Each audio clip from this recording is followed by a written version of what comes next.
आर्यन ने अपने डर को छुपाते हुए कहा, मैं ये जानने आया हूं कि तुम कौन हो और यहां क्या कर रहे हो। वैम्पायर के चेहरे पर एक हल्की मुस्कान आई। मेरा नाम एडमिरा है। मैं तुम्हारी सोच से भी ज्यादा पुराना हूं, लेकिन तुमने यहां आकर अपनी मौत को न्योता दिया है। क्या डरते हो तुम? एडमिरा की आंखों में गुस्सा चमका, लेकिन फिर उसने एक गहरी सांस ली। उसने कहा, मैं छुपकर नहीं रहता, बल्कि इस श्राप से बंधा हुआ हूं। ये जंगल और यह हवेली मेरे लिए जेल की तरह है। आर्यन ने पूछा, कैसा श्राप? एडमिरा ने बताया कि सदियों पहले वह एक बहादुर योद्धा था, लेकिन उसने अपनी ताकत और अभिमान के चलते एक प्राचीन देवी का अपमान कर दिया था। देवी ने उसे वैम्पायर बना दिया और उसकी आत्मा को इस जंगल में कैद कर दिया। मैं किसी इंसान का खून नहीं पीता, लेकिन इस जंगल की रहस्यमय शक्तियां लोगों को यहां खींच लाती है। उनके गायब होने का कारण मैं नहीं, ये श्राप है।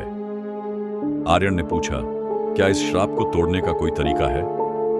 एडमिरा ने बताया, हर 100 साल में एक बार एक ऐसा इंसान आता है जो बिना किसी स्वार्थ के मेरी मुक्ति के लिए बलिदान देने को तैयार हो। क्या तुम वह इंसान हो सकते हो? आर्यन के अंदर डर और साहस का संग्राम होने लगा, लेकिन फिर उसने फैसला किया, अगर मेरा बलिदान तुम्हें और इस जंगल को इस श्राप से मुक्त कर सकता है तो मैं तैयार हूं। एडमिरा की आंखों में हैरानी और सम्मान की झलक आई।